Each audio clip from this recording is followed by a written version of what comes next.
right, let's dive into Forever. Let's do it. Okay, so the show opens New Year's Eve 2017. Mm-hmm. I do like that this took place because this book is from the 70s, right? So they could have done whatever they wanted to do. But they chose to make it take place pre-TikTok, which I thought was interesting. So we only really deal with Instagram and like texting in the show. Yes, yeah. Mara Brock Akil, when she was asked about like why she chose the book Forever and why she chose the time that she did. Okay. She talked about how she was really inspired after George Floyd's murder.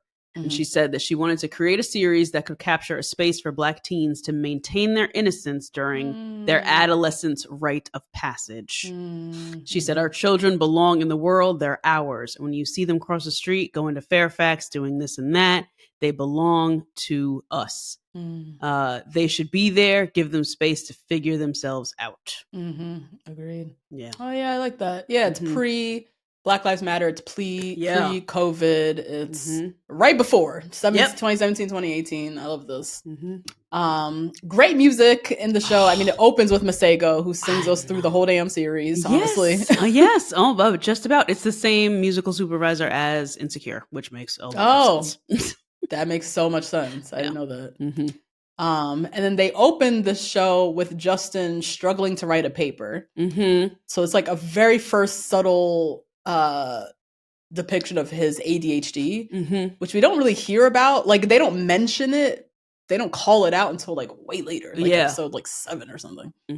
So we meet Justin, his whole family. Love the wealth of this family. I love this. And I love that his dad is not college educated and they're this wealthy. I appreciate that too. Yeah. This house is gorgeous. Quick side note. I don't know if you follow, she goes by Mild Sauce Studio on Instagram. No. She is a Black principal interior designer. She specifically examines interior identity of the African diaspora.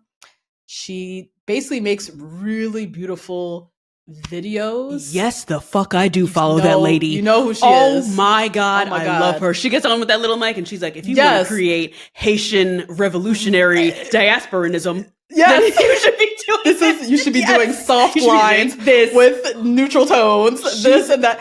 Everything. She's one of my favorite recent follows in the past like 3-4 months or whatever. But yeah, I just love she specifically looks at and puts together these videos, beautiful videos outlining what different diasporic design styles look like. Everyone's familiar with like Scandinavian style, with like modern farmhouse. Modern farmhouse, whatever. But she goes into these like hyper specific Black ass design concepts. Haitian revivalism, Afro dandyism, Blaxploitation glam, Harlem deco, like, and then these videos are beautiful. And I believe everything she is saying. Yes, like, she knows what she's talking about. Like, she puts these words together and she's like, Harlem Renaissanceian. And I'm like, oh my God, what does that mean? Renaissanceian. They're so helpful though, because she really shows you like beautiful images, like mood boards essentially. If you want to achieve this style, you need to use these color palettes, these tones, these textures. I just love it. So anyways, this house reminded me of her video. But yeah, we meet Justin's parents. His dad is like a cool dad. His mom is like so uptight, up his ass all the time. Oh my God. Because she loves him so much, though. Yeah, she loves him to death, but like she needs to like tone down a little bit. She's a little overreaching. But anyways, it's New Year's Eve. Justin gets invited to this party. His friend Darius, and at the party we get Justin and Keisha's cute little meet cute, adorable, so cute. What were you doing for New Year's in high school? Oh my God, I don't remember. I do not remember. Were you at mansion parties in the fucking Hollywood Hills? Can you imagine? Of course not. Oh my God, these kids are so lucky. That's why it looks so nice. That's why Justin is clinging to Darius like this, because he goes to private school. So he doesn't have access to this type of fun unless it's through fuck ass Darius, who learns like Darius is the worst. But you know, he's 18. They're all the worst. Yeah. Oh my God. So yeah, they have this Kilo Meet Cute, I think. Fantastic cinematography, especially in little like romantic moments between Justin and Keisha. The lighting, the way they shoot it, gorgeous. The moment that Justin sees Keisha, they're like trying to depict love at first sight. Yes, yeah. And it's so cool how the camera's like focus is like set on her, and then the rest of the frame is like blurry. And I love that. I just such a cool little moment to depict love at first sight for like puppy love at the same time. Yeah. So cute. We also see how awkward Justin is. Yes, he is very awkward. His shoulders are a little slumpy. Yeah. But he's tall and he plays basketball really well. So he has some airs of confidence. Mara Brock-Akil said she wanted 1 foot in confidence and 1 foot in fear for him. Yes. Oh, or insecurity, excuse me. 1 foot in insecurity. Yeah. This actor did a great job at capturing that. But yeah, him and Keisha reunite. They went to, I guess, elementary school together. Some private elementary school together. Yeah. Haven't seen each other in years. But they kind of rekindle, have their first kiss, and then have a little FaceTime that night. All night long. Yeah. Another thing that Mara said about the show that I loved is that the phone is a character. Absolutely. Yeah. I love how they treated the element of having a phone. It's ever present. It's ubiquitous. It's everywhere. Yes. It's like it is a character in the show. Yeah. And that's so true. This is for teenagers, their phone is their lifeline. Their phone is another appendage. They are lost without their phone. You ever see that video, that crazy internet video of that young lady who's, I think they were at like a Verizon store or something. Her mom was like taking her phone away from her and she was going nuts. Really? She was losing her mind. That's when it was like, okay, the kids are not okay. Like she was going insane because she cannot imagine her life without her phone. You know what I mean? Like, yeah. So anyways, Mara Brock-Akil captured a healthy relationship with these kids. Kind of. I think it was accurate. Accurate. Right? Yeah. It's so accurate that a phone would be treated as if it is a character of the show. Yeah, totally. And thinking about like in high school for us, we didn't have smart. When did I get my first iPhone? I guess like senior year, maybe. Yeah. They weren't. They were like so expensive. They were so expensive. Yeah. I'm trying to think maybe it was college when I got my iPhone. I got mine in college. I had a BlackBerry. Oh, you had a BlackBerry? Okay. Oh my God. And yeah, we had instant messenger, text messages. Yeah. That was still like T9. Oh my God. That costs money sometimes. Costs money to send. Yeah. Yeah. So just like seeing them on FaceTime. They met that night and they're on FaceTime already. FaceTime. That seems so aggressive to me. But that's what they know. Yeah. That's so interesting. So anyways, they go off on their first dates. They go shopping and then they hit the movies. And in the movies, they start, kissing and he grabs her boob and it starts getting very real. This is what so many moments in the show was like, this is what I thought public school was like. And they're private school kids. Both of them. I know. They're both private school kids, but I was looking at this. I was like, this is what I thought it was like. There were just niggas flying everywhere, buying you shit, grabbing your titties. Oh, God. So, yeah, he's grabbing her titties. She starts to go down, starts giving him, hand job, I guess. And she gets offended when he questions her as to why she's... Her motive, right? Her motive. And he's like, well, are you doing it because I bought you something earlier when they were shopping? Which, Justin, how did we jump from here? How did you just call her a hoe so quickly? That's the thing. And he didn't mean to. He didn't know he called her a hoe. He thought he was asking for consent. God. Are you going down on me because I bought you something, you hoe? Like, jeez. So... she storms out. She's offended, obviously. She's like, I'm not a hoe. What do you think this is? And as she's like cursing him out, she mentions like, did you see the video? Did you see the video? Is that why you were saying this to me? He's like, I don't even know what video we're talking about. She runs off. Right then and there, Darius sends Justin a text like, oh my God, she is the girl. I thought I saw her in a video, and sends through this sex tape. Of Keisha and her ex. Yeah. These kids, man, it's just crazy. That's and just so real. That happens a real. lot. That's like what is happening with this generation. The sex tapes and the revenge porn and the fuck. I know. And she feels like Kim Kardashian. Yeah. Right? That's how she feels. But there's so many people happening around the world. But her world is so big. This is another way that they painted the world to be so big when you're that age. Oh my God. Like everybody in the county knows about Everybody knows. All the different schools and but somehow she kept it from her mom. Yeah, what? That part I don't really understand. Oh, I got it. Because did administration not know? How did it not get back to the school administration? She didn't tell them. That was her responsibility to tell them. But you don't, kids talking. Somehow there's not one teacher that was like, what are y'all talking about? Give me that phone. And sees Keisha from third period fucking some dude or whatever. So if we take it back to the school that we went to and the pedophiles that were walking around up in there. Okay, yeah. Did anybody go up to the teacher and tell them? No, they did not. Oh my God. It was the parents who reported them. Anyway, so Keisha blocks him. She also thinks he knows about the sex tape. That's why he's trying to be with her. Yep. That's what's going on in her head. But another interesting part, this is the first time she blocks him. Blocking.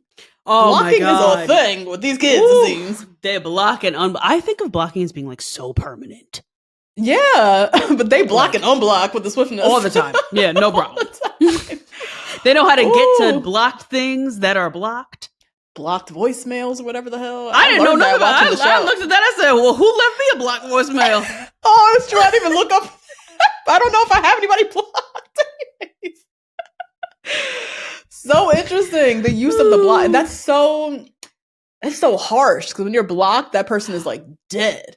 Gone. Dead. And because the text is green. Yeah. So it's like so stark and serious. And serious. Oh my God. But yeah, this blocking and blocking, like it was driving me crazy by the end of the season. I know. Like, they stay with this block. But anyways, we learned a little bit more about Keisha. She lives on the other side of town. First of all, I love this young lady, this little actress. She's so cute. Oh, she's gorgeous. She has like a little brown spot on her eye. So she has like a little not a flaw, but like something just so distinct about her. Unique, yeah. A lot of people saying she looks like a young Lauryn Hill, which I agree. Yes. Oh, I could see that for sure. Yeah. I love that she's dark skinned as well. Yep, dark skin. Her braids always look fresh. Her baby hair is always laid. The little freckle, so cute. So anyways, Keisha, her ex, the one from the sex tape, is basically like a little baby Kobe Bryant. He's like the next hottest thing in basketball. That's what they're saying. That's what they're saying. I had a friend who did one of these, and he ain't playing no goddamn basketball. Oh, girl. That's what they claim with this man. That's the thing with basketball. There's only 12 niggas on the team. There's always one that's the next Kobe. Oh, there's the next this and that. Yeah, right. He wouldn't have no time for no damn sex tape. He was the next Kobe Bryant. Right, or a girlfriend. Like, or a girlfriend. So yeah, that's who her ex was. Her family, her cousins, everybody loves that she was dating him. The idea of her dating him. Yes. And they're like waiting to go to the NBA games, and they're like visions of what their future is going to look like.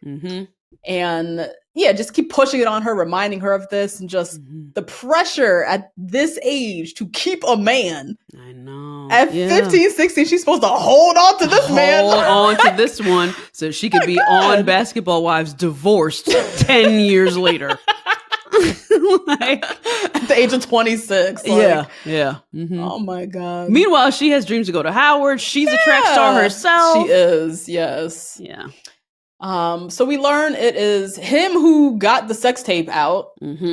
And that whole drama forced her to transfer schools. So she was at this fancy little white private school. Now she's at a black private school that her mom's like breaking her back to pay for, lost her scholarship. She never even told her mom about it. She said she wanted to, I don't remember why she said she wanted to move schools. But somehow she something about like the white people were racist.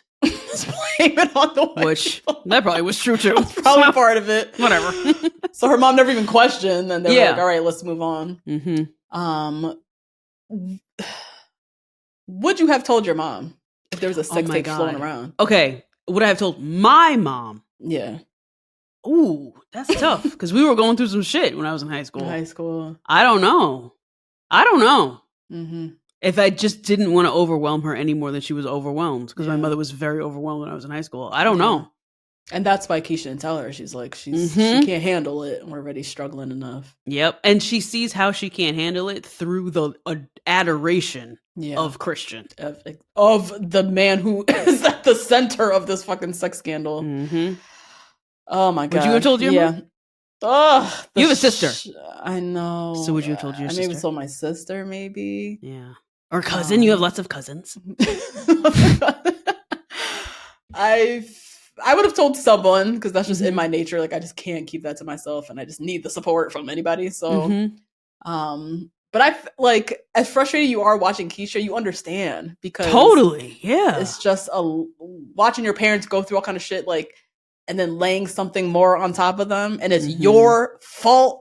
You have nobody else to. I mean, Christian, it's his fault too. Yeah, it's mainly his fault. Yeah, exactly. But also, you were in this video with him. Like, it's just to face her and to like, it's so much easier to just blame the white people in school. Say going to school. Like, and this is probably the first time she's really aware of the misogynoir of just existing as a Black woman, because it's not her fault. But she made a mistake by trusting this guy. Made a mistake, right. All she did was make a mistake. Right. But now she's the one who falls on the cross every single time. She's the hoe, but she also has to marry him. But she has to keep it to herself. Yeah. But she has to go to Howard, and she has to get a full ride. Like, there's so much pressure on her to be a full woman when she's like 17, 16. Yeah, stinks.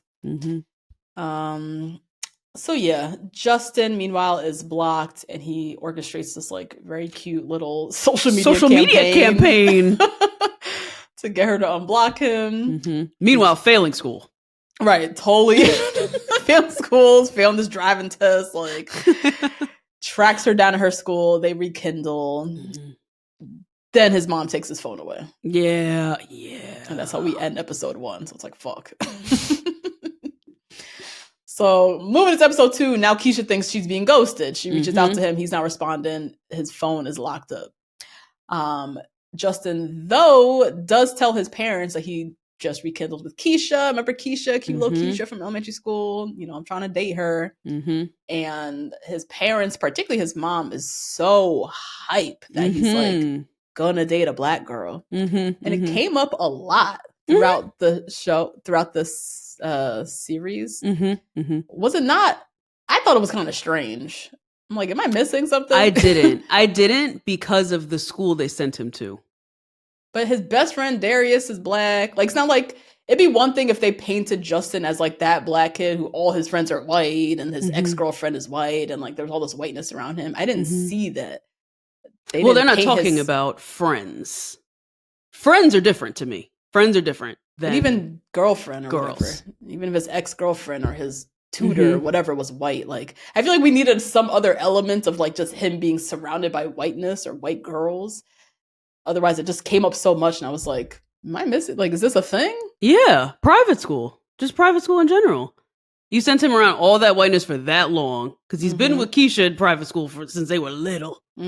So obviously his Black mother is afraid that he's going to have a like tainted version of how Black women are and wants him to be obviously very open to dating a young Black woman. And he has a lot of adoration for his parents' relationship. So luckily he is, fine with being with a Black woman. But that is something that she was probably very afraid of, especially because she went to Northwestern herself. So she put herself through these private white institutions and knows their internal violence that could happen and how maybe even Black men were when she was going to those PWIs and they weren't checking for her because she was a Black girl at those PWIs and she doesn't want her son to be one of them bitch ass niggas. So yeah, I totally get it. Okay. Yeah. I guess, you break it down. I could see it. So yeah, we also learn a little bit more about Justin. He loves making music. He plays basketball. Yes. I love how he loves making music because that means that he's somewhat like good at math. So he's like good at a subject if he concentrated and was interested. Yeah. But his ADHD just gets in the way. So he doesn't like it. Yeah. He does finally manage to track down Keisha. He doesn't have his phone, but he manages to track her down. She's doing like community services and shit. And attempts to get back in her good graces. Just as her trifling ex Christian, the same day, sends a big old obnoxious bouquet of flowers. Yeah, one of those lifelong roses. Yeah. The ones that last a year or Forever, something. Yeah. Big old bouquet. Her cousins peep it out like, oh my God, it's a promposal. And now they're going crazy over it. And then at Justin's little brother's baseball game, I think, Keisha and Justin finally rekindle. So do their moms. Their moms haven't seen each other in like years either. And just then, fucking Christian, the ex, walks up and whisks Keisha away to go chat. Justin doesn't know who this is, and he's just kind of watching them from the sidelines, and it looks like sus. So he's all upset. Now, going into episode 3, now Justin is icing Keisha out. And now also Justin's mom, Dawn, is like, fuck Keisha. Yeah. So now they're doing the back and forth. Almost every episode, it's like Keisha's blocked or Justin is blocked or whatever. Keisha decides to go to some like Nike training facility thing. With something fancy Christian. That I think was real. It looked real, yeah. Because Christian, he's like a big shot, so he gets invited to these things, and he invited her, so she went for the workout. And then she confronts him about the sex tape. I thought she did a great job as a young lady standing up for herself. I was very proud of her. And he was so stupid in his explanation. Saying he sent the tape to his little white friend who was trying to bait him in some dumbass debate about who gives better Black head. girls give no head. This is a thing. That happens. Yeah, we only saw it Insecure. I only see this out in Los Angeles. Right. LA thing. Never heard this over here. But so that's why he sent him the tape to kind of prove that, wait, he'll give head or whatever. But yeah, all of a sudden now he's championing black women. Right. Sending the tape to his white friend. And I love how she was like, so you did it for the culture. That's why I got it. I got it. Oh my God. I was like, thank you, Keisha. Because what the fuck are you even saying? What are you even saying, you dumbass? I'm in a different school, lost my scholarship, and you out here at the fucking Nike facility being treated like Kobe, and my life is ruined because you wanted to debate your stupid friend. Like, but yeah, love Keisha. I love how they write her. Like that moment, she's strong. She knows how to use her words. She stood up for herself. I like that her character didn't bend at all. Like, all right, Christian. Like she came, got her workout with the Nike trainer, and then was like, and like got into it. And I love that. Now, Justin and Keisha do eventually rekindle. But then she tells him about Christian's promposal, and she feels trapped because her mom saw the flowers. She told her mom she was going to go with Christian, but this is before her and Justin got back together. And her mom was excited. Mom was mad excited. Too excited. Very excited. Yeah. And she's like, if I pull out now, it's going to cause suspicion. My mom still doesn't know about the whole sex tape thing. I can't tell her. And what Keisha's asking Justin to do is crazy. Yes, it is. Asking him to go along with her setup that she already knows is so shaky on toothpicks. So shaky, yeah. She's literally just like waiting it out to get to Howard and fly across the country, and then text her mom and be like, "So this happened." Yeah, right. And it's just not fair. Like, so I have to watch you go to prom with your ex and be your secret boyfriend in the corner, like. I know he did this to you. When I know he did this, and I'm the one that's like holding you down through this too. Like, I don't know why she couldn't just tell her mom they broke up for different reasons. Yeah, I know. Nothing. Prom, he cheated on me. Anything. Yeah, something. I know. I wonder if that would have been too complicated for her. That's like too many lies to keep up with. And her cousins are so nosy. They would have been like, wait, but what? When did with who? Like, with who? Let's drive our house. Yeah. Right. They want to see all the tags. Tell us how it went down. So yeah. She could have came up with something though, because I was like, how are you asking Justin to do this? He's so nice. You're supposed to go to prom with your sex tape ass boyfriend, like your ex at that. The hell? Ugh. Anyways, so we also learned a little bit more about Justin's college process. Mm-hmm. So his mama is a lot. Mm-hmm. She just wants the best for him, but the pressure she puts on him, her obsession with him going to Northwestern, which is her alma mater, and just puts a lot of pressure on him. He like clearly struggles with school, and I mean, literally the show opens up with that, but there's kind of like, I don't know, his mom's just so one-track minded, like, we're going to get through this, we're going to beast through, we're going to grind through it, you're going to get it, like, and not really acknowledging, like, his struggles, or maybe he doesn't really like school, maybe college isn't the best option for him, like, maybe let's think about other things, like, she's not even entertaining that at all. And he's a basketball player as well, and doesn't seem to be playing the way that he should be playing at this school. Yeah. Which is also definitely a thing. And she knows how shaky basketball is in general. So she's like, you can play D1 basketball all the fuck you want. Yeah. You still got to go to college and major in something. Exactly. Yeah. But she does have a very real moment with him where she says D1 basketball ain't happening. I know. And it's time to wake up, Justin. You're good, but you're not that good. Yeah. And we need to get these grades together. Yeah. Which I hear that. Like, he needs some honesty. But yeah, that next day at the basketball game, he shows out. He's supposed to be sitting on the bench. He's like, fuck it, I'm going out. He goes out, like, wins the game. And against Christian. Against and Keisha's Christian. there. Yes, that's true. So he has this whole big moment, and then he and Keisha rekindle again. Unblocked. Yes, unblocked. Now, going to episode 4, Keisha, she's with Justin now, it's her man. She breaks the news to Christian about prom. She can't go with him. Her and Justin are officially dating now. We're a thing. We have this, I thought this was a very cute moment where the dad, I love the dad. First of all, I love this actor. Love the dad. You do know that actor has never played a father? He's never played a father? He's never played a father. What? That's what Mara Buckakeel said. He was her kid's like little league soccer coach. And she was like, you're an actor and you're great and you're fatherly to these children. Yeah. Like, you should be a father on TV. Yeah. And so this is his big like breakout parent role. Oh shit. Okay. Wood Harris. Yeah. He's Avon Barksdale on The Wire. That's what he was from. And he's in Paid in Full. He's in so many damn things. He's one of those working actors. Yes. Yeah. Damn, he's in Creed 1, 2, and 3. What the fuck? Titans. As what? What? I saw all 3 of those. I don't remember you would.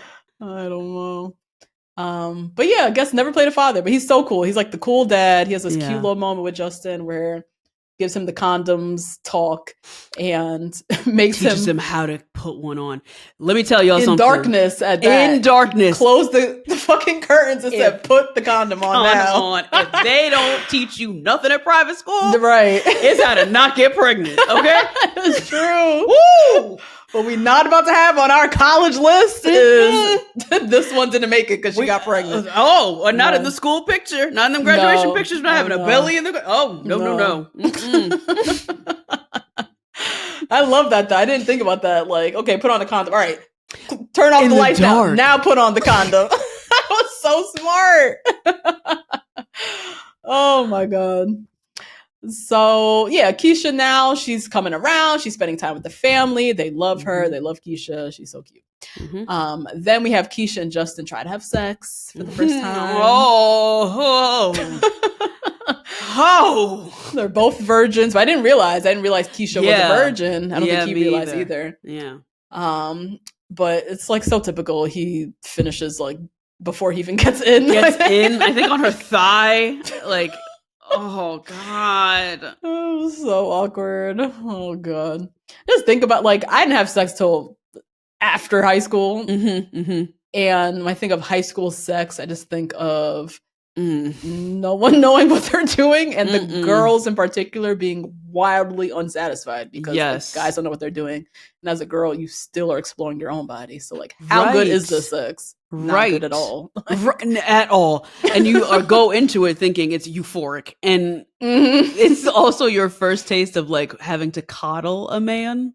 Oh, right. Wait, what do you mean coddle? Because the whole time Keisha's like, it's okay. Okay, like, you know what I mean? It's not okay. It's not okay. If you know how to put on a condom in the dark, nigga, figure this out. Come on now.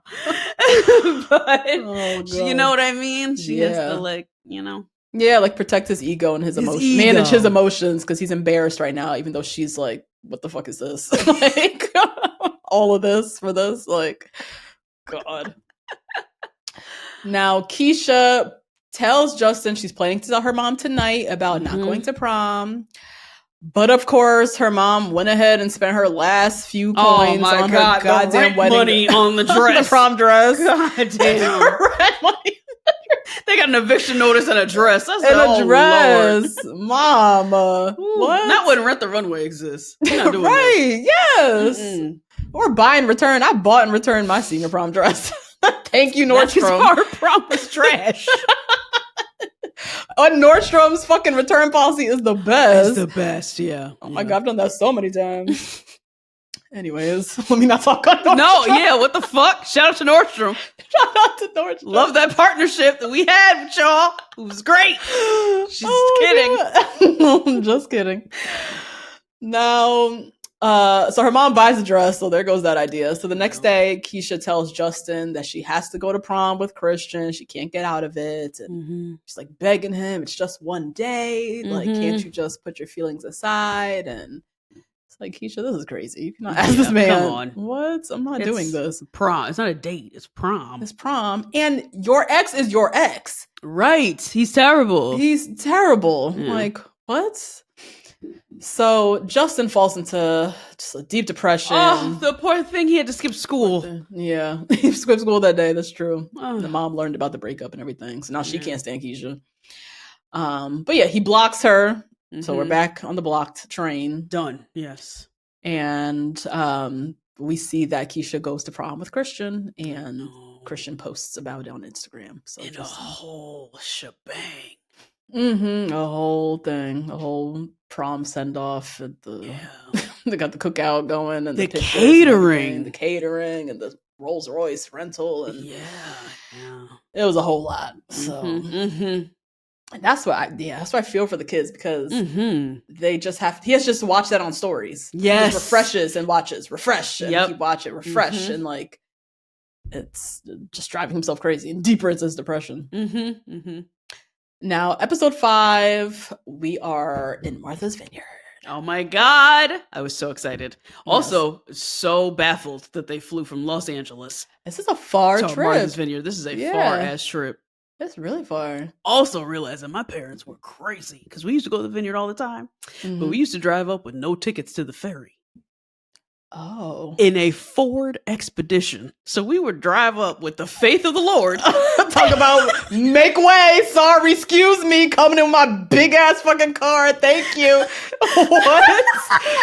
I just knew y'all were going to have a spot on the ferry. Just knew that we were going to get on that ferry. And we did every time. Oh, but nice. we had like reservations at houses. Like if you weren't going to make it, that would be like really wild. Yeah. But they'd be like, no, we'll just go get some fried shrimp at the restaurant and wait it out. I'm like, what? Just winging it with 2 kids in the back. Oh my God. And we sure did make it on. And you made it on. Psychotic. Anyway. But yeah, they flew from LA, so this is like a far ride for them. But we knew going into this that Justin and his family vacationed there because we learned about it earlier. And then we see Keisha, she's there for her first time on the vineyard because her friend Chloe has an aunt who lives there. So they're going to like spend time with the aunt, quote unquote. But really, it's secret mission, find Justin. Yeah. And there's like Black Vineyard and then there's White People Vineyard. Yeah, so what is because that's what it was given. When I think of Martha's Vineyard, I think of just Black people. But of course, white people must be there because they're everywhere. So of course, yes. What's the setup? So Black people, it was one of the first vacation destinations that Black people could go to vacation. was Okay. Oak Bluffs on Martha's Vineyard, Bluffs, which is an right. island off of Massachusetts. Okay. So Oak Bluffs is a little town filled to the brim with Black people. So much so that the beach is called the Inkwell.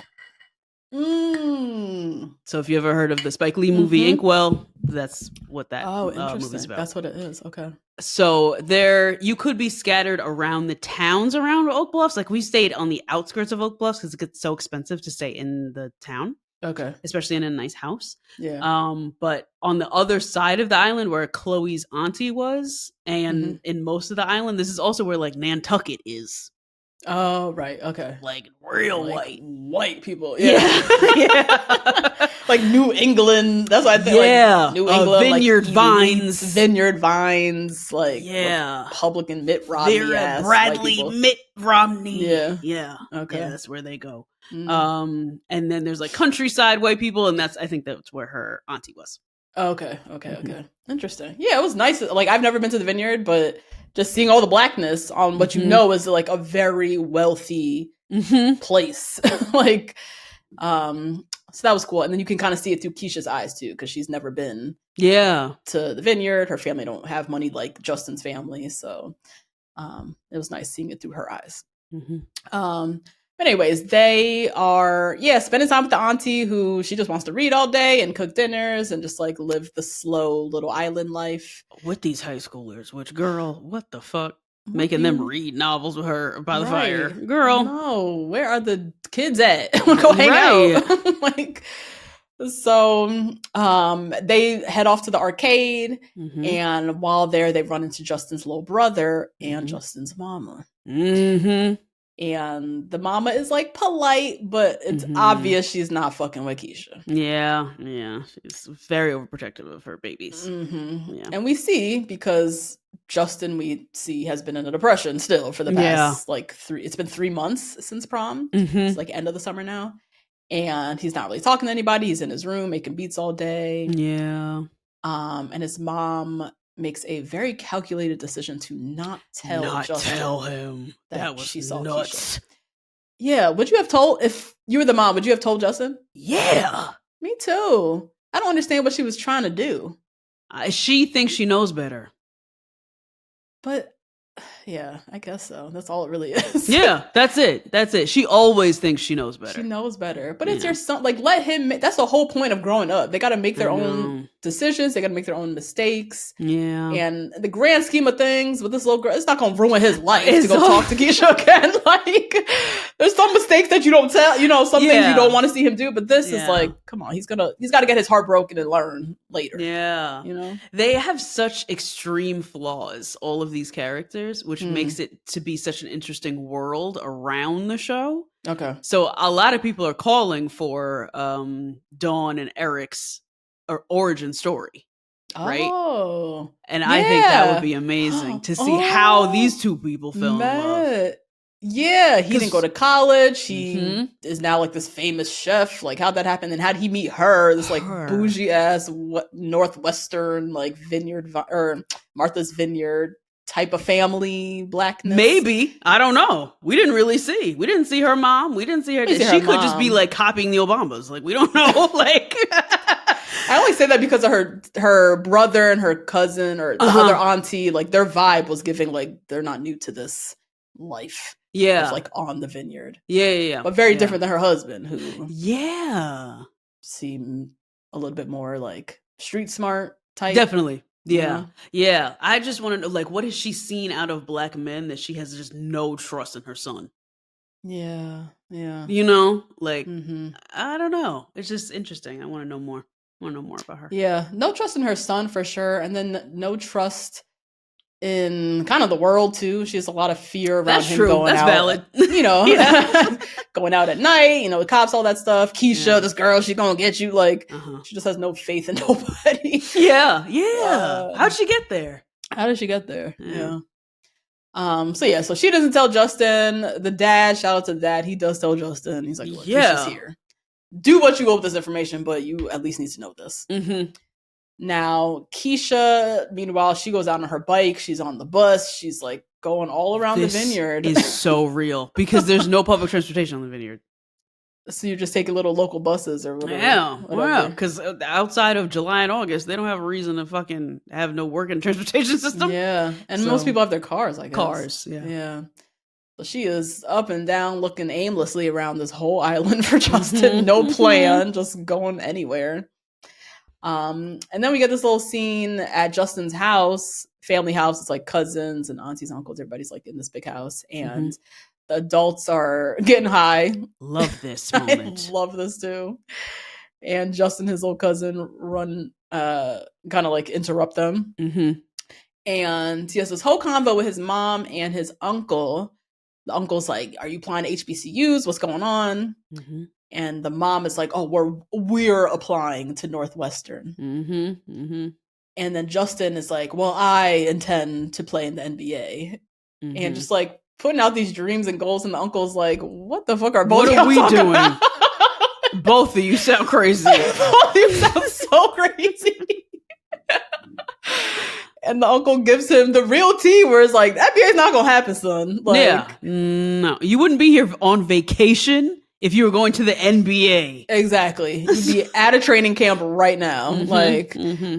So, I mean, it's like tough love, but somebody got to tell Justin. I know. It's the only dream that hasn't died for him yet. I know. And the mom is still weirdly I think she's only keeping it alive because she's like, if I pair basketball with Northwestern, we can do this together.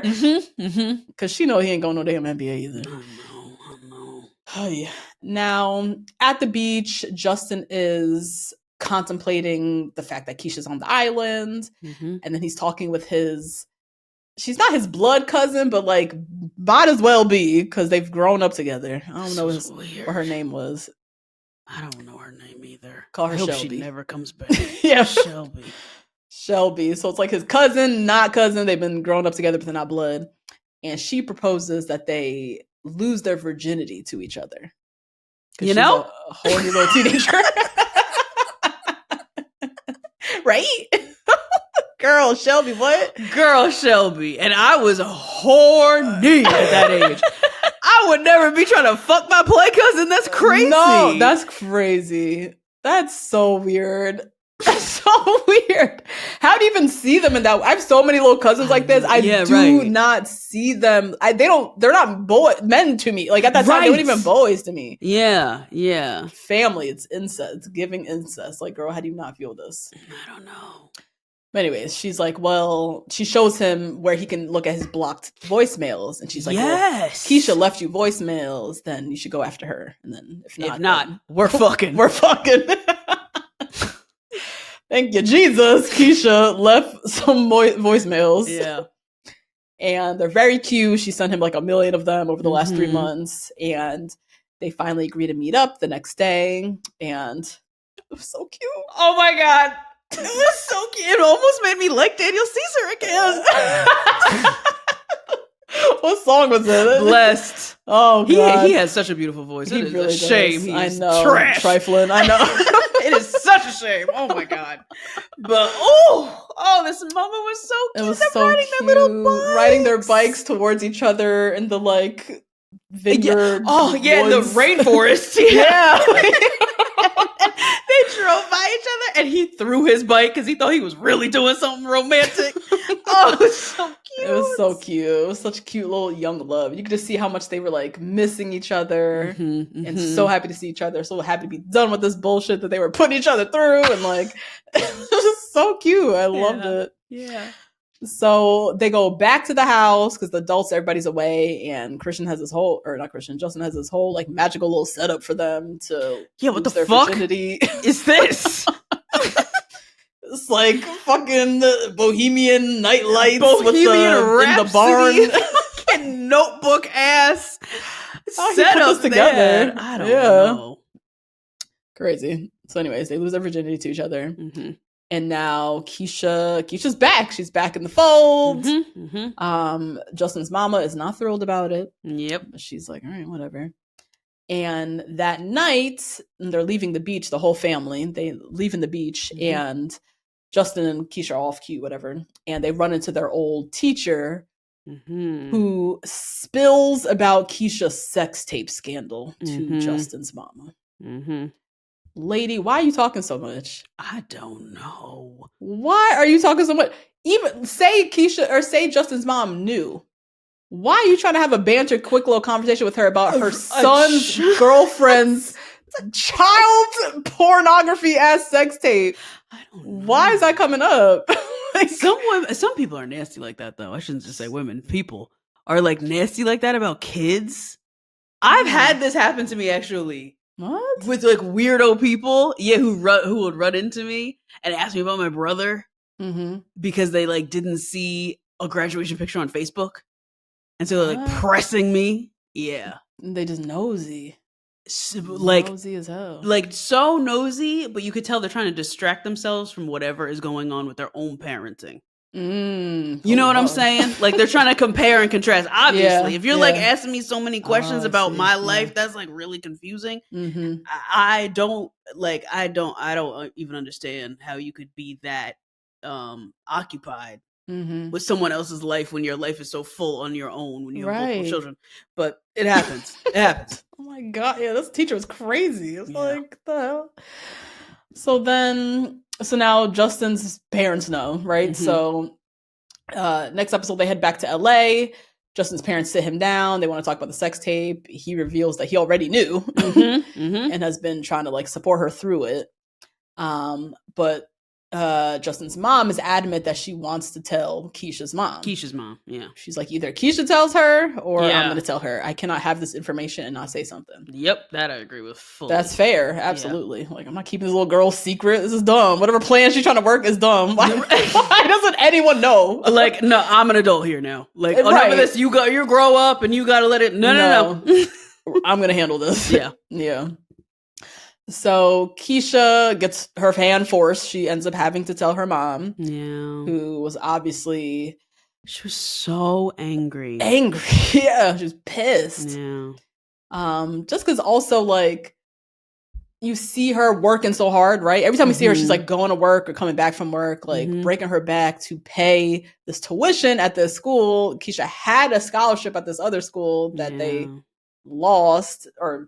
they left because whatever reason Keisha made up, and learning all of this was made up. Like, I'm breaking my back working 2 jobs. Meanwhile, you made up this whole thing, and on top of that, why are you fucking somebody on camera? Like, yeah. So I would be so angry too. Like, I couldn't even look at her. But then obviously, she'll come around eventually because your daughter just going through something too. Yeah. And so it's not easy. I don't think we learned this in the show. I read it on IMDb that Keisha's mom was 14 when she had her. Oh, okay. So they're really close in age. Close in age, yeah. Yeah, they do give like sisters vibe heavy. Yeah. So, yeah, Justin, like, runs out that night to go check on Keisha. The dad was also very cool in that moment. Yeah, he made the right decision, I think. The mom was OD. And I like the dad's parenting. Yeah, like, me too. Justin wants to run out and go help Keisha at night and, like, console her. And the mom's like, what do you mean? Like, the cops are on the road, can't do that, whatever. And he's like, we're trying to treat him like a man or grow him like a man. So we're going to treat him like one. Go do as men do. Your girl is down. Go handle it. Just make sure you pick up the goddamn phone when we call you and be home by 11:59. Like, I like how he he's a kid, so he's still on the leash a little bit, but he's giving him a lot of leeway because he's also about to go to college next year. You got to like, with time, give them a little inch so that they can like test themselves, almost like test their own trust in themselves to make good decisions. I appreciate their like parenting style. We're used to Justin's mom as a character, super strict and probably more reminiscent of a lot of our parents. It's cool seeing how the dad parents. He's really emotionally intelligent. So Keisha's mom wants to report Christian now. And like build a case and call a lawyer and do all of this. Because obviously she's like, why are you suffering all the consequences and he is not, no one even knows about this. Like, how is that fair? And Keisha's very stuck on like not wanting to ruin his life. And It's just so sad. That is the position that most women, young girls, all the way through the women, we are in. When we don't report sexual violence, when we don't report assault, it's because we don't want to ruin his life. Yeah. Right? Yeah. My life would get ruined. Yeah. Yeah. But I can't have my life ruined, and then I also have the burden of somebody else ruining his. Yeah. That is on this trajectory that is so similar to mine. He is a basketball star. They are absolutely fabricating that this young man is going to the NBA. But that's the projection, right? That gets onto a lot of young talented boys is that they go to the big leagues, whatever that is. And she doesn't want to ruin that for him because she knows how slim those chances are. And she knows that she can get into Howard anyway. She's smart and she can run, so she knows she could go anyway. But she can be okay. Yeah, but she doesn't want to be the reason that he's not. Yeah. And Mara Brockakeel, in another interview that I read, said that when she wrote about Keisha, she wrote about a girl who was invisible. Which I was like, oh my God, that is so real, being a Black girl at a PWI. If sometimes in some spaces, it's like either you hit it big or you hit it small, but you can feel like you are completely invisible. And she had to make herself small and excellent. Do I know? What? Oh, send me that interview. I gotta read that one. I will. She had great ones. Mara Brockakeel is the GOAT when it comes to really creating television shows. She also went to Northwestern. Oh, she went to the School of Journalism. Yeah. Oh, okay. Interesting. Yeah, but she has created so much good love on TV. Oh my God. She created Be Mary Jane. Oh my God. I know. I used to love that show. It was great. It was so good. Girlfriends, Love Is, Moesha. She's created so many things. So many good. So she's the best. But yeah, even just capturing that nuance, right? Like she's not saying that. Keisha's not giving a whole speech like, I am invisible as a Black woman in WWI. Like,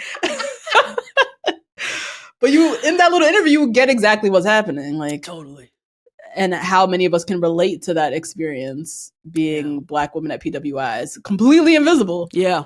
1000%. It's violent. It's violent on your psyche to be in these situations, in these scenarios 24/7 like that. Oh my God. And I didn't realize it even until after college. Oh, wow. The violence that affected me. And even now being with my Black husband and his childhood experiences, when I tell him mine, he's like, what? Like it's so contradictory to how he grew up. Okay. Yeah, it's a lot. It's a lot, yeah. But yeah, what you were saying about Keisha being what is it, small but excellent? Small and excellent. Yeah.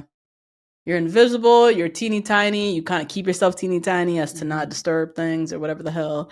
But then all through it all, you have to maintain a level of success and excellence because you're not going to be invisible forever. That Right. And if you lose that excellence, you will no longer be invisible.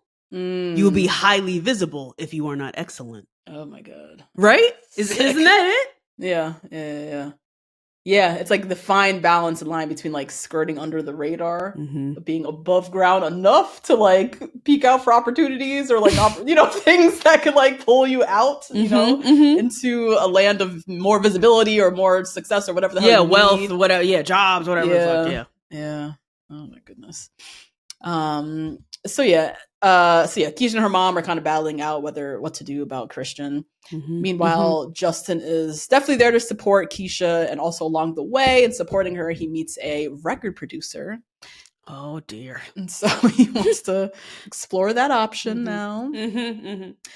And which gets him very excited. He sees like another avenue potentially, but his mom is on his ass about she's very adamant about, as she says now, doing basketball, so keeping on that basketball, and then also applying early decision to Northwestern.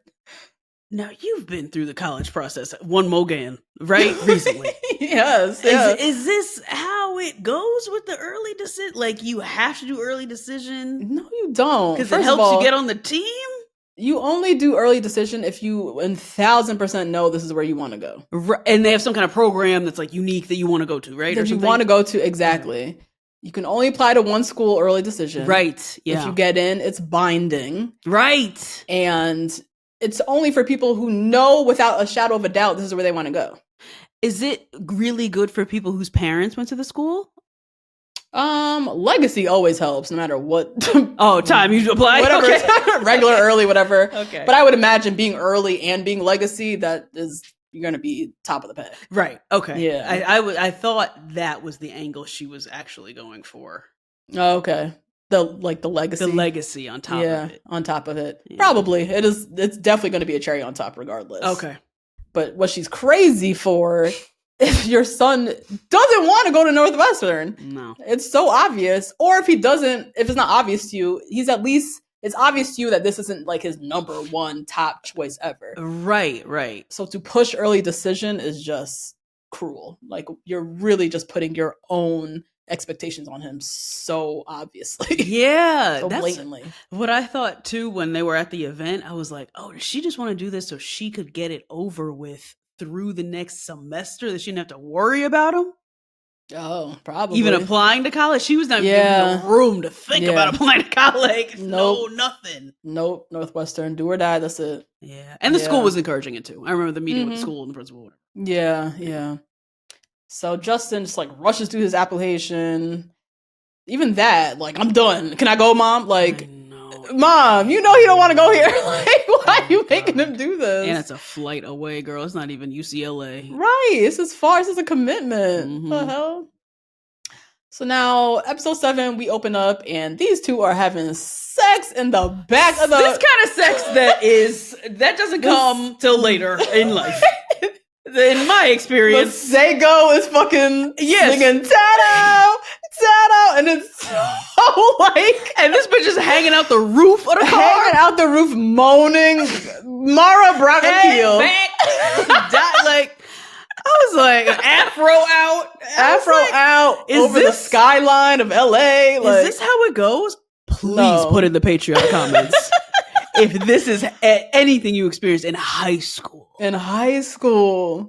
I didn't get this way till I had money to go somewhere.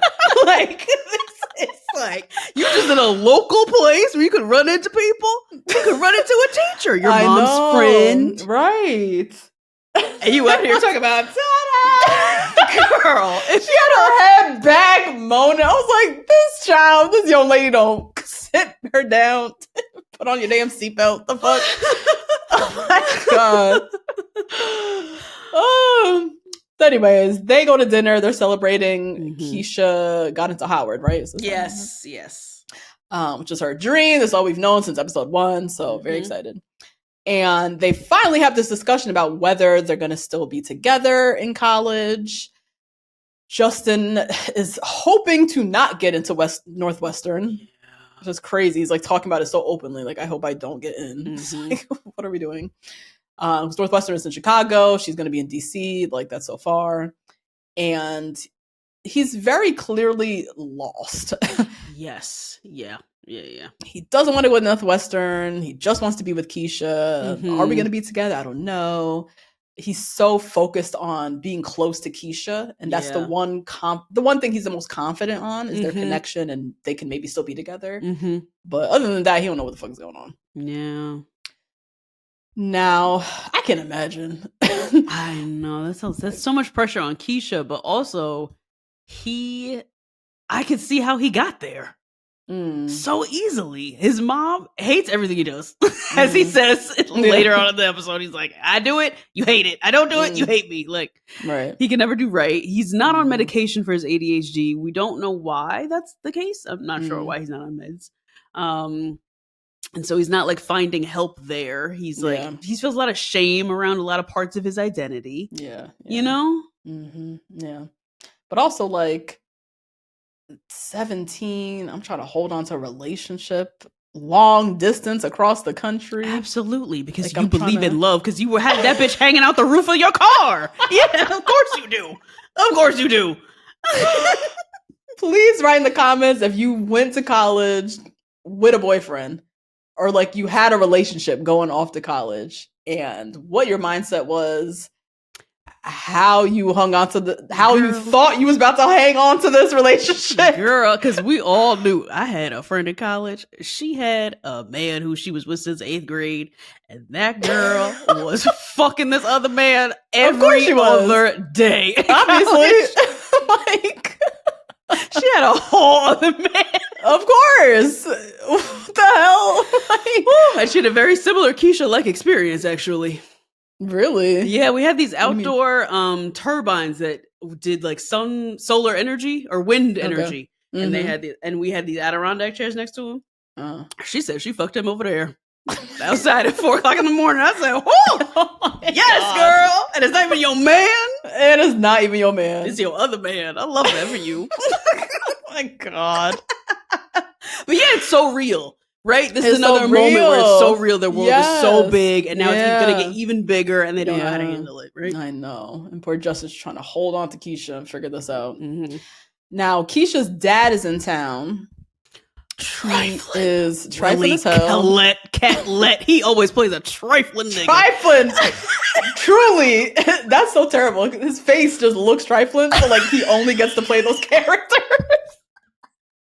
He looks like a no good, like a dirty down. Yes, that's what he's giving. Yeah, like he has like no sheets on his bed, but he would dick you down through the mattress. Like, oh my God, a mess. So he's in town. He's like in her life, not really. He does something with baseball overseas or some shit. Yeah, I don't know, some photography, baseball. I don't know what the fuck he does. Whatever. So, anyways, he's in town to celebrate her going to Howard, and they have this little graduation party, and at the party, her dad is just like so over the top hard on poor little awkward Justin. I know. And he says something interesting when he's berating Justin about his future. He says the world doesn't need another Quincy. Oh, yeah. Talking about himself. Oh. Talking about himself. That's what I realized later on in the episode. I was like, is this nigga's name Quincy? No, it's not. But he's talking about... It is. His name is Quincy? His name is Quincy. He said the world doesn't need another Quincy. Talking about himself. Oh. Another wandering, lost... I know. I thought it was Quincy Jones too. Quincy Jones. That makes sense too. Yeah. Oh, shit. But another wandering, lost... yeah. Man who went after his passions and didn't find them. And is now like lost with a kid somewhere, you know? Yeah. Okay. Oh, that's sad. I know. And nobody like made fun of him for it. I was like, the fuck? Yeah. I was like, yeah, they don't. Just leave him alone. Something. I don't know. Whatever. But yeah, he makes a fool of himself at this party. Poor little Justin.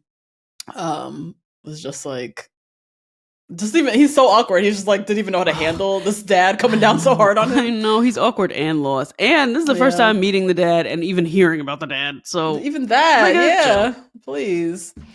So Justin eventually does get into Northwestern, which is his mom's legacy, his early decision. He's rich, like yeah. So the mom is super hype, calling up everybody, talking about we got in. Starts calling him Wildcat. Oh my God, she's in it, man. And Justin is very obviously not excited. Not at all. Yeah. Now, Keisha tries to encourage him to follow his dream. Like, maybe you go for a year and then you transfer. Like, trying to, get him to really get to the path of what he wants to do, because he's so honest with her that he doesn't want anything to do with this. But he's not trying to hear it. He's just trying to be like, all right, I'm doing this. It's whatever. Yeah. And again, just you see his claws of like clinginess just start to really sink into Keisha. And even Keisha's dad picks up like, your little friend Justin is lost and clingy as hell, girl. Like, I know. Now at Christmas, Justin's dad gives this whole dramatic speech about how Justin is the first. He's the first in the family to go to college. Finish college, and we're gonna take the Edwards men to college. Nigga, if you don't do this after you graduate college, please. He just got in, baby. He just got in. He got to finish. Oh my God. And it just drives the knife deeper into Justin's heart. He's crying as dad's giving the speech, but he's crying because it's like so much and he doesn't want to go. Yeah. But anyways, Keisha's family comes over for Christmas and she gives him a little like beats maker thing. He gives her this cute little infinity necklace. Because they're gonna be together forever. Natasha, oh my God. I didn't even think about that. That's what it was. Yeah. So cute. And he also, the same day, I think on Christmas, he gets requests for beats from the producer guy. On Christmas. Christmas. Okay. On Christmas, and then on the graduation day, he has to go run. That's just so much. Yeah. Also, really quick, loved this Childish Gambino summertime. The summertime called montage of Black joy. Yes, we love to see it. Familial Black joy. Yeah. Running around, water balloon fight, water gun fight, splashing in the pool. Yeah, we love to see it. Yeah. Now, in the pool, Justin very inappropriately pushes up on Keisha. And she goes off on him because Keisha don't play. And her dad just warned her, like, please don't do this. Don't let him trap you. Don't let him trap you. Like the way I trapped your mama. Trifling ass Willie Colette, whatever his name is. I love him as an actor. It's too bad. Yeah, he's great. I didn't even think about that because what's his name? Justin was like, I'll just pull out. It's fine. Which, girl? He about to knock up Keisha so she can stay in LA with you? Is that what he was trying to do? No, I don't think he was trying to do that. I don't think he was attempting to do that. Okay. I don't think he has the ability to pull out. Right. I don't think that's possible. And condoms don't work in water, which we all should know or should have known by then. Right? You don't know. So he was trying to hit her raw, right? Okay. Right. Oh my God. I'm gonna pull out. Get the fuck out of here, nigga. You came on my thigh. If you don't get out of here. After 2 seconds, so stop. So she goes off. She's like, you're so lost. Like, you need to figure shit out. I got a lot going on too. Like, you need to do you. I need to do. Yeah. Now, episode 8, the finale. It is New Year's Eve. 1 year later. Yeah. This party looks lit. Wherever these kids be partying at, I need to be at. What? Right? I'll go now. I'll go right now. At my big ass age. These little kids. The music looked good. The vibe was there. Like, you know what it is too? It's LA, so they could be outside. They could be outside for real. Yeah. Oh, you mean like outside? Like, outside. Yeah, outdoors. Because the weather. Yeah. Oh my God. But yeah, at the party, they run into each other. Of course, they lock eyes. They smile from across the dance floor. It's so cute. And they rekindle. So they're back on.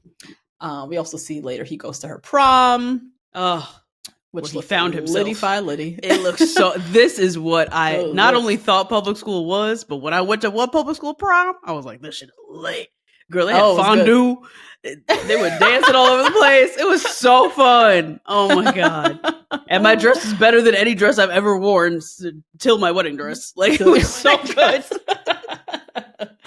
Yes, this prom looked lit, not gonna lie. At prom, though, Justin drops a bomb on Keisha that he is thinking to apply to Howard. And obviously she's like, okay. Yeah, she's like, okay, now you're really inching. Now you want to do track? What else? Yeah, now you want to be me? You want to unzip? Should I unzip myself and pass you on? Like, oh my God.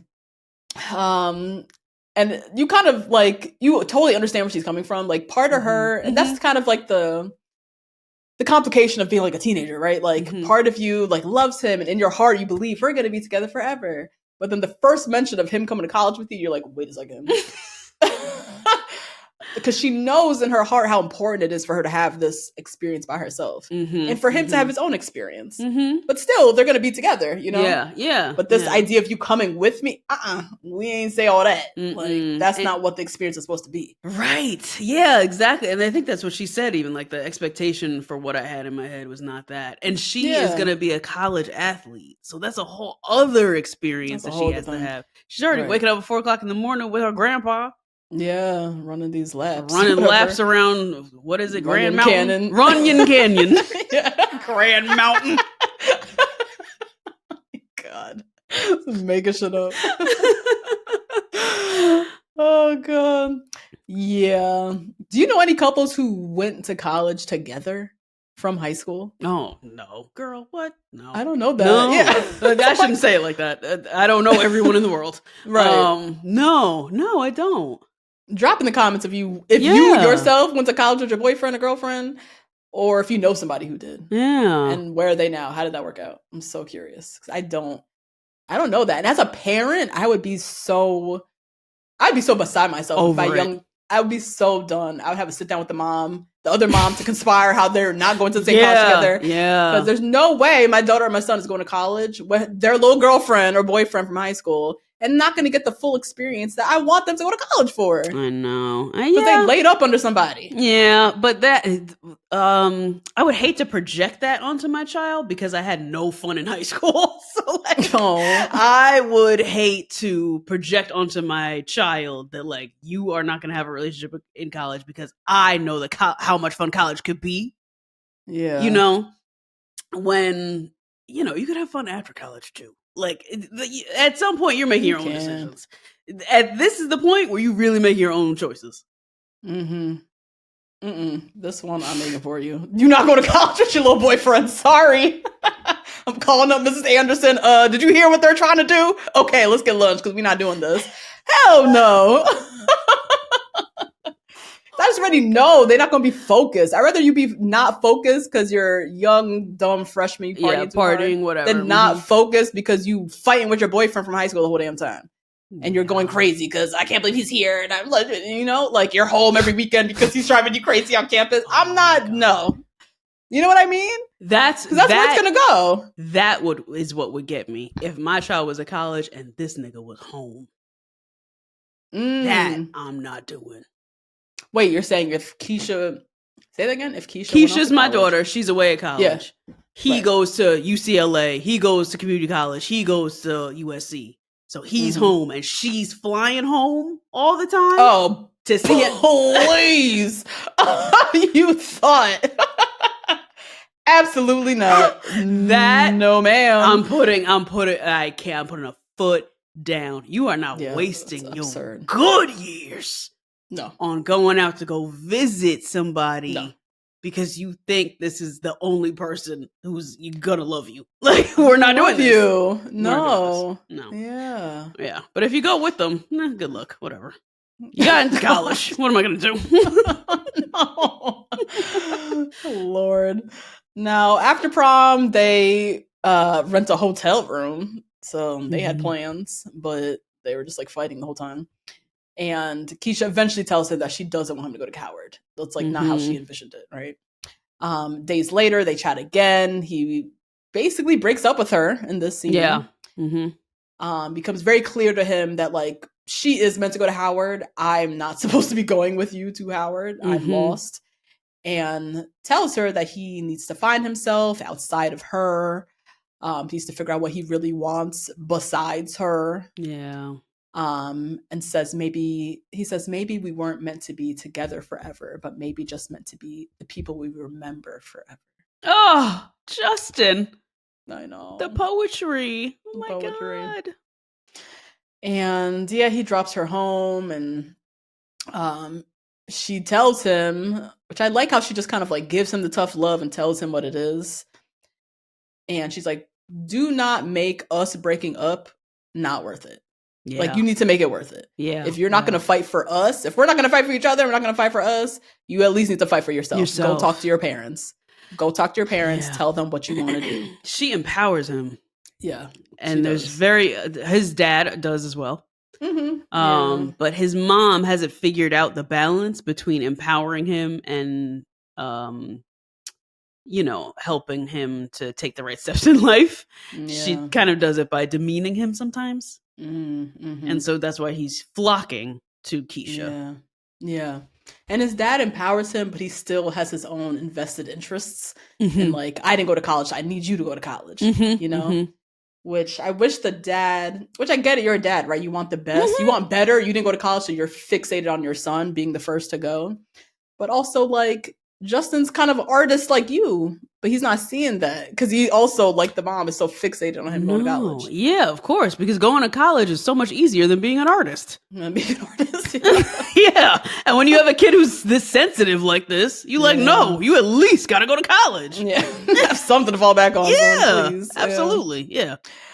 So yeah, Keisha kind of breathes some life into him and gives him a little stern talking to. And they have like a tearful "I love you, goodbye," and agree to not see each other for a while. I know. And we later see that Justin gets the courage to tell his parents that he doesn't want to go to Northwestern. He wants to pursue music, which is devastating news for many parents. Terrible, terrible news. You going?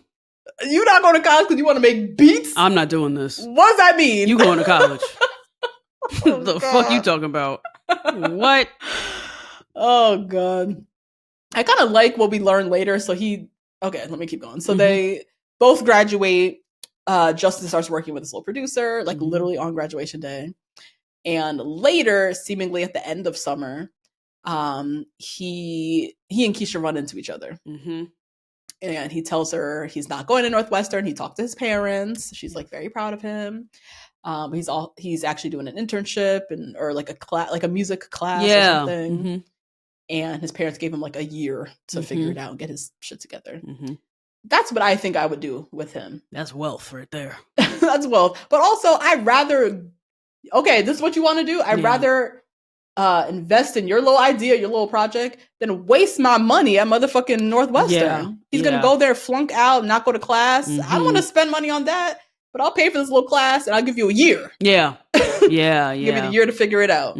Especially, he's putting it on, this is my passion, this is what I want to do. He's hiding behind, I don't want to be around all these white people again. Because when he went to the Northwestern event and he tried to say hello to the waiter, remember he tried to say hello to the waiter was just like standing there, like he was like, oh no, I can't do this. And he was faking it to the dean. And he's like tired of faking it. Tired of it. And school, he just doesn't, I don't think this type of school, this traditional type of school is just not even for him. He can't do it. They run into each other, have this little moment. He invites her to dinner. He wants to give her a little goodbye dinner before she leaves. With his CVS check. His little check from his little job, CVS. And they meet up at this little ramen spot, and she looks so cute. I love we didn't even talk about that. Her styling throughout the whole show. I know. His too. Yeah, his too. They dressed the hell out of these little LA kids. They did a great job with the wardrobe. But she had her little space bun. She just looks so cute. And so, they have their little final dinner, this little ramen spot. Cinematography was gorgeous. Beautiful. This is also a callback to their first date because they had ramen on their first date. Yes. She's lit in blue. He's lit in red. It's like very moody. Yes. So nice. Yes. I love the black girl lit in blue. And it's like romantic, but it's like a youthful romance. Yes. You know what I mean? Yeah. But he tells her, if it weren't for you, I'd be locked in a life that wasn't mine.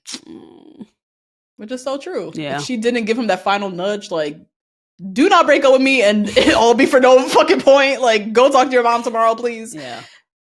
He would still be on that path. So I'd like that he takes this moment to like really tell her how much he appreciates that. He also shares that he sold his first song.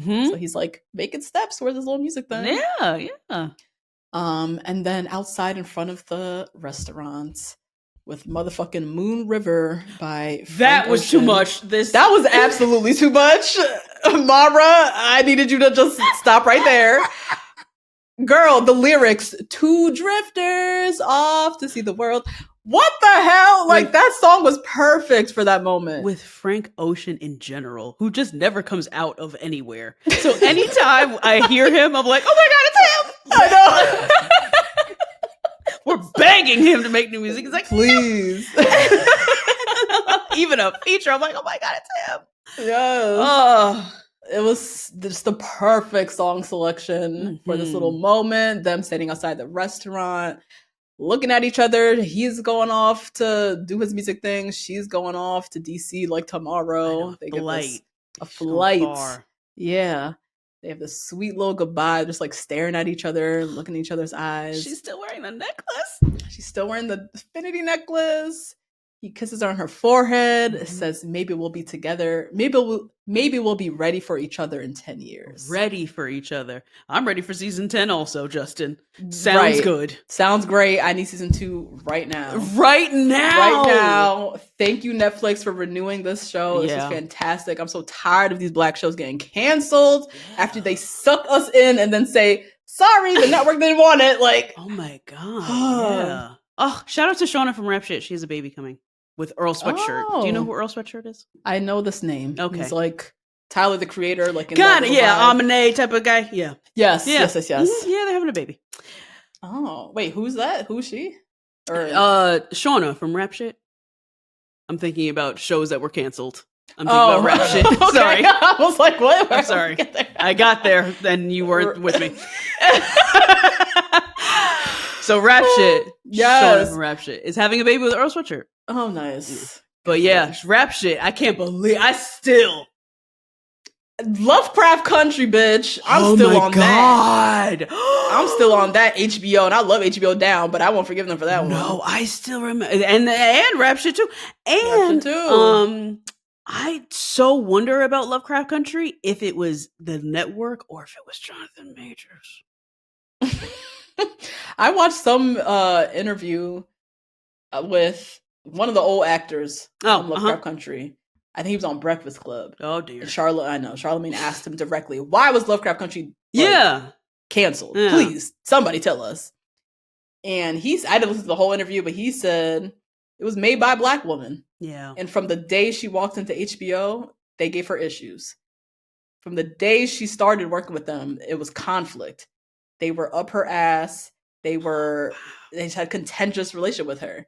And he's like, I'm led to believe, all I can know or I can think is a Black woman creator. This was her show. Yeah. It's a very Black Afrofuturism fucking show. They don't really even understand it. Yeah. Yeah. And they just gave her problems from jump. And they fucking canceled the show. And it was a fantastic show. It was a movie every episode. Every damn episode was nominated for a bajillion things. So many things. Yeah. The industry was also recognizing it. Yeah. And anyways, very happy that Forever. Yes, happy with Netflix. Thank you. Thank you.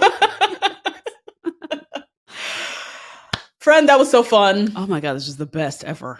Yes, thank you for dragging me to do this. I am so glad. I was going to say I'm so glad I convinced you to do this, but I didn't want to air you out on the air.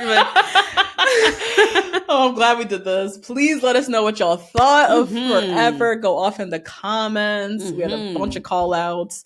It was such a sweet show just to like, as we're so old millennials at this point, like moving into a different chapter of our lives. Oh, yes. It's so nice to look back at this chapter that was so long ago, but doesn't feel that long ago when you watch it on TV and you're like, oh my God, I remember those feelings. Yes, yes. But also I didn't have a phone, so what the fuck? So what the fuck? Yeah, I wasn't FaceTiming and blocking people, like just also a different world too. But it just makes you have a lot of empathy for the youth of today. I love me some teenagers, you already know. And so it's just so nice to watch like what they're going through. Yeah. And, like their little happy moments too. They're not okay, but they're also doing fine. Yeah, they're also doing great. Yeah. So that was sweet. But anyway, sound off in the comments. And we'll be back tomorrow on Patreon watching Habibi. Yep. Join us. See you there. See you then. Bye.